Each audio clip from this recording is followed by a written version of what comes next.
mukjizat jaminanku. Walau ku lemah, Tuhan Kau segalanya, Kau segalanya, Kau segalanya, Kau segalanya, Kau segalanya, Kau segalanya, Kau segalanya, Kau segalanya, Kau segalanya.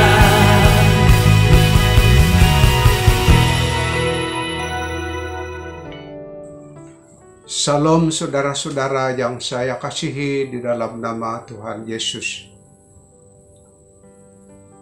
Ceramah yang saya akan sampaikan ialah melayani di dalam kekudusan sebagai seorang pendoa syafaat profetik. Apa sebab pelayan-pelayan Tuhan, terutamanya pendoa syafaat profetik, harus melayani di dalam kehidupan yang kudus? Ada beberapa sebab, tetapi salah satu sebab ialah karena Allah yang kita layan ialah Allah yang Maha Kudus. 1 Petrus bab 1 ayat 16. Kuduslah kamu sebab aku kudus. 1 Samuel 16 ayat 5, kuduskanlah dirimu. Sangat jelas di dalam firman ini bahwa Tuhan mengingatkan kita supaya kita menjadi kudus. Saya rasa adalah sangat tidak sesuai kalau Allah yang begitu mulia dan kudus, sedangkan kita pelayan-pelayannya berada di dalam dosa. Alasan yang kedua ialah kita sebagai pendoa syafaat profetik yang dipanggil oleh Tuhan secara khusus untuk menjadi penjaga atau pengawal bagi keluarga kita, gereja, dan dunia amnya. Adakah kita layak menjadi penjaga sekiranya keadaan kita masih di dalam dosa atau tidak kudus? Sirach 28 ayat 4, bolehkah ia berdoa karena dosanya? Yesaya pasal 1 ayat 16-17, berhentilah berbuat dosa. Di dalam 2 firman Tuhan yang kita dengar tadi, menyadarkan diri kita supaya menguduskan diri kita agar kita layak beribadah kepada Tuhan. Dan lagi pula, kalau kita tidak ada usaha untuk bertobat dari kelemahan dan dosa-dosa kita, tentulah kita tidak dapat dipakai menjadi saluran berkat untuk orang lain. Dan doa yang kita sampaikan pada Tuhan hanya menjadi sia-sia. Saya yakin setelah kita menjadi pendoa syafaat profetik sekian lama, dan juga bila kita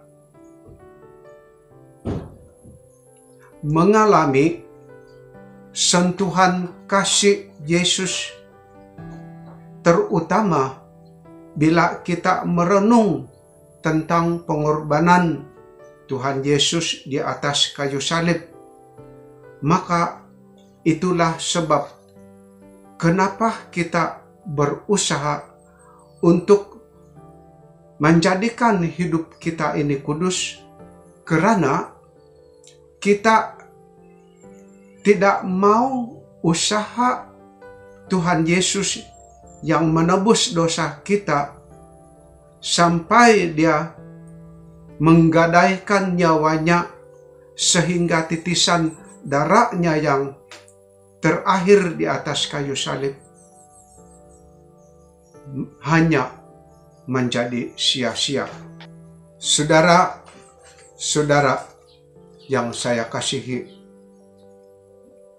mengikut jalan Tuhan bukan jalan yang senang.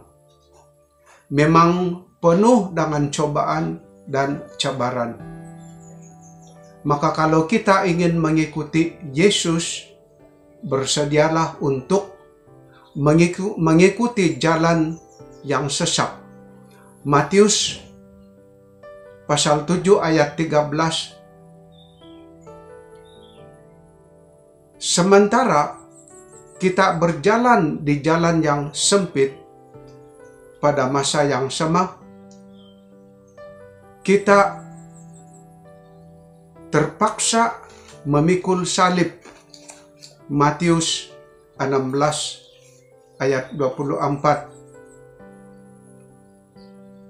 Mengikuti Tuhan memang sangat sukar untuk kita lalui.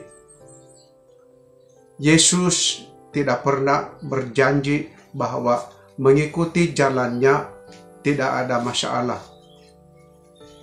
Tetapi Yesus telah berjanji, "Aku tidak akan meninggalkan kamu." Yohanes 14 ayat 18. Markus 9 ayat 23. Tidak ada mustahil bagi orang percaya. Lukas 1 ayat 37. Tidak ada yang mustahil bagi Allah.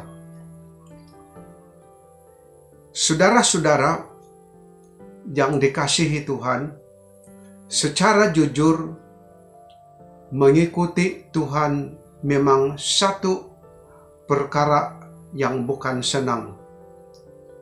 Sedangkan saya sendiri pun masih banyak kelemahan dan berdosa juga. Tetapi marilah kita berpegang teguh pada janji Tuhan pada kita, karena saya pasti Tuhan akan memberikan kuasa dan kekuatan kalau kita terus bertekun dan berharap pada Tuhan Yesus. Seperti di dalam petikan Lukas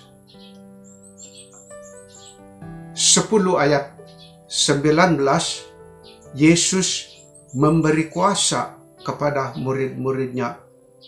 Dan juga di dalam Lukas 9 ayat 1, Yesus memberi tenaga kepada murid-muridnya.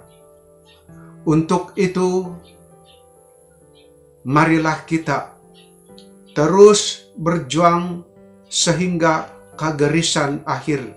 2 Timotius pasal 4 ayat 7.